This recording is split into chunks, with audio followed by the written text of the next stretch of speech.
ఆపత్కాలంలో ఆపన్న హస్తం సీఎం సహాయ నిధి కింద రికార్డు స్థాయిలో చేయూత 17 నెలల్లోనే 1000 కోట్లకు పైగా ఆర్థిక సాయం అక్రమాలను అడ్డుకునేలా ఆన్లైన్ వ్యవస్థ ప్రతి దశలోనూ లబ్ధిదారులకు సమాచారం ఇస్తా ఉన్నారట.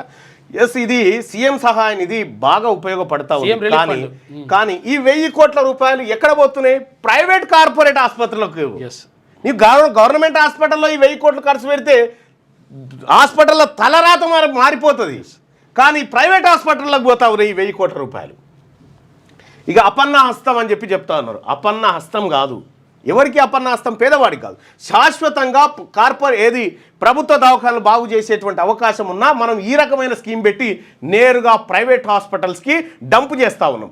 ఇంకా విషయం ఏంటంటే, రాజశేఖర్ రెడ్డి గారు ముఖ్యమంత్రిగా అయిన తర్వాత ఈ కార్పొరేట్ ఇవన్నీ ఉన్నాయి కదా, ఈ అపోలోలు, ఈ హాస్పిటల్స్ అన్నీ ఆరోగ్యశ్రీ అనేటువంటి పథకం తీసుకోండి. సరే, అది పేదవాడికి కొంతవరకు ఉపయోగపడ్డది.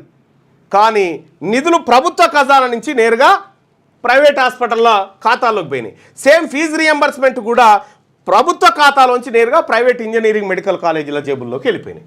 సో ఇక్కడ మధ్యలో పేదవాడు, వాడి చదువు, విద్య, వైద్యం, ఈ వ్యవహారాలన్నీ నడిచినాయి. సో ఒక స్కీము పుడితే కూడా ఆ స్కీము పుట్టుక ప్రస్థానం అంతా అక్కడి నుంచి జరుగుతూ ఉంది.